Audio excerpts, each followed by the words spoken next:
si Ginoong Willie Rodriguez. Siya po ang National President at founder ng Parents Teachers Association o PTA. Good morning po Sir Willie, si Xander po ito at si Angel. Good morning po. Good morning po, Sir Sander and Mamang Angel. No? Marami pong salamat sa muli pong pag-imbita. Opo. Ang atin ho Good morning pong po. Parents Teachers Association, anong taon ho ito nagsimula?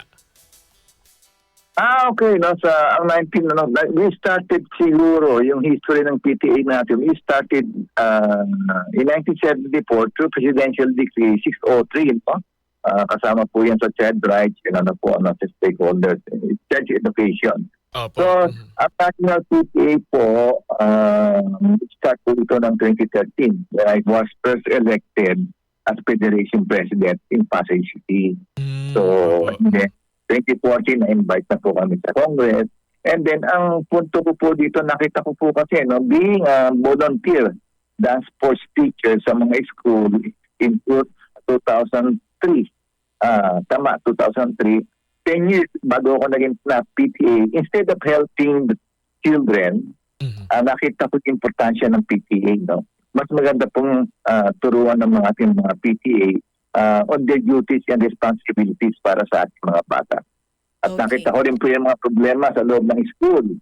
So, sa unang pag-upo ko po, marami po ako nakita na hindi maganda. Kaya nga po nakita ko po, binago po natin, nag-propose po tayo ng mga bagong DepEd guidelines, no? Sa dating DepEd. From 10 pages, naging 72 pages na po ang ating guidelines, which is very maganda na po. Okay. Sir Willie, since sa June 8 na po yung opening po ng klase, kamustahin po natin yung ginagawa niyo pong paghahanda sa pasukan? Ganito po ngayon, no? At talaga po natin pinaghahandaan po yan. At tulad nga po, ang start ng ating, sa Brigada Eskwela po tayo, no? May 29 po ang kick-off niya dito po sa Kabadbaran. At sa ngayon po, no, binibigay po namin mga best practices na ginagawa namin dito sa Pasay sa ating mga kasamahan sa PTA sa buong Pilipinas. No? Ang sa ngayon po kasi, ang tupad program po namin ay yung kada 5 school, doon po namin binibigay sa 5 PTA volunteer sa loob ng school. So doon po sila nakatuto at sa harap ng schools. So para hindi po masayang ang tupad, no? Para hindi po maibigay sa mga kamag-anak o sa ibang kumbaga at least pili lang po. Ngayon po, we are asking the LGU nationwide to give 5 tupad program beneficiaries sa mga PTA po natin para po magamit nila. At ang po dito is nagawa na rin po yan for the past years. Ako na ko pong ginawa yun ng 2015. So ngayon po, karamihan po natin ating mga talagang national PTA leaders, talaga pong dedicated PTA na talagang hindi po sila naniningil. Yan po. Opo, kumbaga po, meron kayong, parang hybrid na sir, no? Merong tutulong sa Brigada Eskwela under the Dole Tupad program para may sahod po sila and yung mga members po ng PTA natin. Yes po, para rin po sila may pang-suporta din po sa kanilang mga advocacy. At talaga po makikita po natin, kung makikita niyo po dito sa Pasay, yung ating mga tupad, napakalinis po ng ating mga eskwelahan dito. Fully air-conditioned rin ang ating mga rooms. At ang po dito is, meron pong allowance yung mga bata na 1,000 month. Ano po yun? LGU po yung ang may project niyan? Yes po. Sa proposal po ng PTA po yan. Kung nagagawa po namin, na kami po ay alam na po na. Kasi nga po, no, ang problema po dito sa ating buong Pilipinas, no, ang tinatawag Special Education Fund, hindi po nakikita karamihan ng ating mga PTA. No? Wala po silang tinatawag dito na kaalaman kung paano po ibatikos yan, paano po i-propose sa konseho. So sa ngayon po, ang National PTA is teaching our PTA to be strong. No? Talaga po magkaroon ng boses. At sa ngayon po, meron po tayong ipinupus na PTA law sa Kongreso, no? Through Rachel Simpson. At ito pong ating PTA law is tinatawag natin po dito since 2006, nakapropose na po sa Senate at sa Congress. At siguro po sa taon na ito, dahil nga po magkakaroon na po kami ng National Summit at PTA Caravan para masuportahan ang ating PTA law. No? Kapag ka nagkaroon po ng PTA law po, gaganda po ang ating edukasyon. Sir Willie, mapunta tayo dun sa reklamo na inyo pong natatanggap usually kadalasan mula po sa mga magulang ngayon pong balik eskwela at paano po natin ito tinutugunan? Actually po, tulad po nito, isa pong napakalaking problema po niya. No? Kaya nga po natin kailangan ng ating PTA law. No? Ang una po dito, kasi po, pagka nagreklamo po kami, bago po kami magkaroon ng hearing, 3 buwan. Siyempre po, dadaan sa legal, dadaan sa Ang karamihan po dito, puro cover up. Ayaw po ng ating mga division president, supervisors, school principals, na magkaroon ng issue. Kasi nga po, point system o kakulangan sa kanila. Maninegative ho sila bilang leader nung eskwelahan o nung distrito na yon. Yun nga po, tutod nga po dito, yung ating binabanggit lagi na 5 taong teacher, no? 5 taon na siyang nakasuhan na nakabuntis ng bata. No?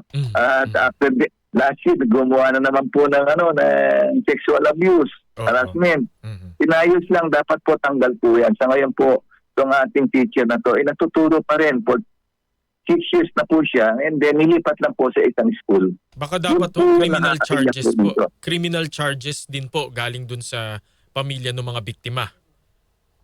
Di ba po, ito nga ang problema. Siyempre po, kapag kayo po ay nagreklamo, pag-iinitan na pa kayo ng school, organization, karamihan po dyan, siyempre, cover up ka, mag-anak ng ating mga school officials, mag-anak ng presidente, malakas kinilyo, tawag dito, hindi po nilang matanggap. Kaya nga po, talaga po, dapat magkaroon na pong maging institusyon na po ang ating PTA, no? Magkaroon po ng sariling PTA, no? Natulad po na ginagawa sa ibang bansa. Nakita ko po, narinig ko po sa inyo, sinasabi niyo po yung electric fan, meron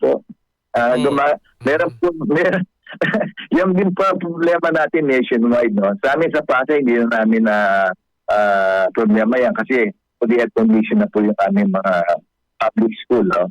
Ang po dito, ang solusyon po namin dito is, kasi 300 lang naman yung repair, no? Ng ating at palitang motor ng ating mga electric fan. Ang problema lang po dito, pagdating ng klase, nawawala po yung electric fan. Hindi po namin alam saan napapunta. Pwede pong i-repair yan. Sinong nag-uwi ho? Sinong nag-uwi? Siguro naglalaro po Himala po yung nangyayari. Yun po yung problema namin. Mas itanongin po namin sa school, nawawala. Ang laki-laki nun, paano na-uwi yun? Na-misplace lang yung stand fan. Kaya nga, meron tayong, usually yung ginawa po ng ating National PTA is more information dissemination. No? Gumawa po tayo ng PTA Perpetual Facebook group. No? Siguro nasa 700 kami and still coming. So, ano po dito, no? Kasi nga po, ang kada PTA po natin, kapag katapos po ng kanilang termino, no, binigay mo yung puso mo, yung buong mo. Pagkatapos po ng termino mo, no, wala ka na, hindi ka nakilala. So dito sa PTA Perpetual Facebook group po, andun po yung advocacy mo. Meron po kayong templates, meron po kayong transparency, at least. Kasi isa pang problema namin dito, no, yung transparency.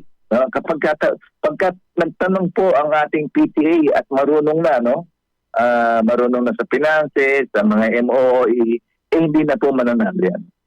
Tatanggalin na po ng mga principal yun po. Yan po yung ating common practice.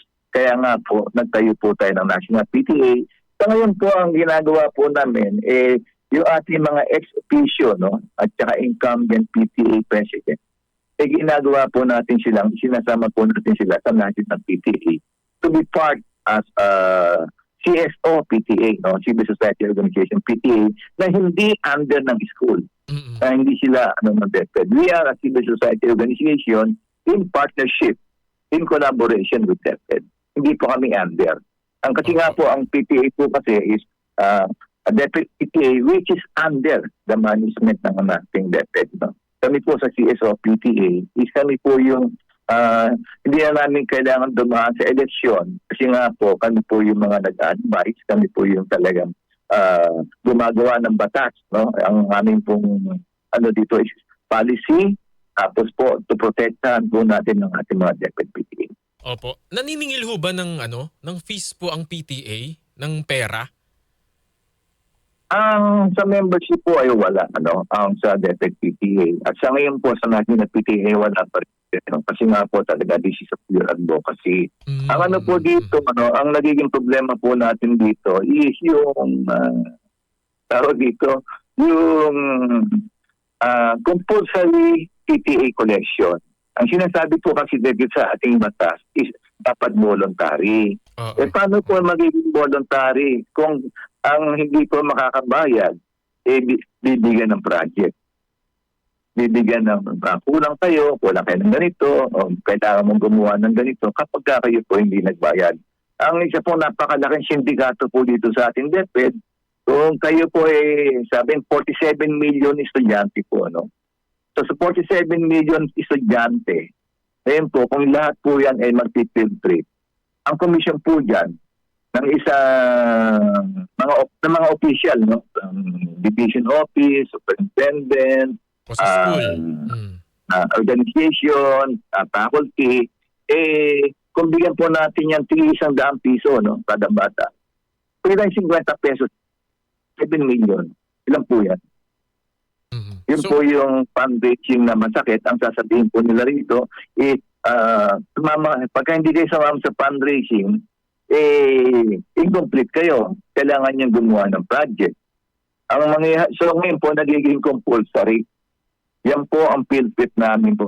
Sana po dapat pong tapusin. Kasi nga po, wala naman pong dyan. Wala pong napapala ang bata. Unang-una, kung gusto niyo po pumunta sa ating mga magagandang lugar, educational place, meron na po tayong internet, meron na po tayong Facebook, meron na po tayong. And then, ang po dito is hindi po masawatayan, especially yung ating isang regional director, buti na lang po nalipat, At isa po ito na talagang yung mga school niya, ito po yung ating SDS, naging assistant RD ngayon, buti na lang po nalipat. Ang po dito, ang mga eskwelahan niya po, hindi na po binibigay sa PTA ang pagpapagawa ng field trip. Saan na po? Sila, hindi na po nila nare-recognize ang PTA sa kanilang mga school. Kumbaga po, tinanggalan po ng kapangyarihan. Yes po. Hindi nila alam, labag po ito sa batas. Especially, hindi po natin pwedeng gamitin ang DepEd order. Mas mataas pa po ang ating konstitusyon sa ating mga guidelines. Ang problema lang po natin dyan, kapag ang ating PTA na reklamo, automatic, igagawa lang po yan ang away ng ating magaling na negosyanteng principal at saka division president, division leaders, na talaga pong walang nangyayari sa aming mga reklamo. Okay. Sir Willie, punta muna tayo sa opening po ng classes. Since ang pagbubukas po ay sa June 8, ito po pag ang tag-ulan ay Hunyo po. So paano po pinaghahandaan ng PTA, ng mga eskwelahan, ito nga pong panahon po ng tag-ulan?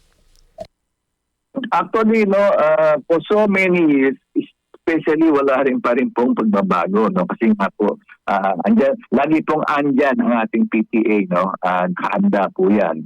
But sa ngayon po, with the technology, and then madali na po yung ating yung mga guidelines, yung ating mga and we have a working president on education, po.